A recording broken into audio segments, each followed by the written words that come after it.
జరిగితే జరిగినట్టు కనిపించాలి అని చెప్పి ఈవీఎంల ద్వారా కాకుండా పేపర్ ద్వారా జరిగితే బాగుంటుందని చెప్పి చెప్పడం జరిగింది. దీని మీద మీ అభిప్రాయం? నా అభిప్రాయం కూడా దాన్ని ఏకీభవిస్తానండి. దానికి ఈవీఎంలో 100% చాలా ఎంతో రిమోట్ ఏరియాలో ఉన్న ప్రజలకు కూడా అర్థమైపోయింది ఈవీఎంలు హ్యాక్ చేయబడి అనేసి.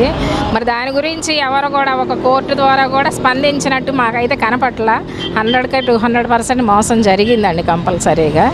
దాని మీద విచారణ జరిపించి తగిన న్యాయం చేస్తే బాగుంటుందని నాకే కాదు చాలామంది ఒపీనియన్స్ అలాగే ఉన్నాయి. మరి అందరూ కూడా వాళ్ళ అభిప్రాయాలు వ్యక్తం చేస్తూనే ఉన్నారు కదా. అది పేపర్స్ ద్వారానే జరుగుతుందండి న్యాయం అనేది. అది కరెక్టే. అంటే అభివృద్ధి జరిగిన దేశాల్లో ప్రపంచంలో ఎక్కడా లేదు, మన భారతదేశంలో ఉందని. ఆ దేశాలు మనకి చాలా తేడా ఉందండి.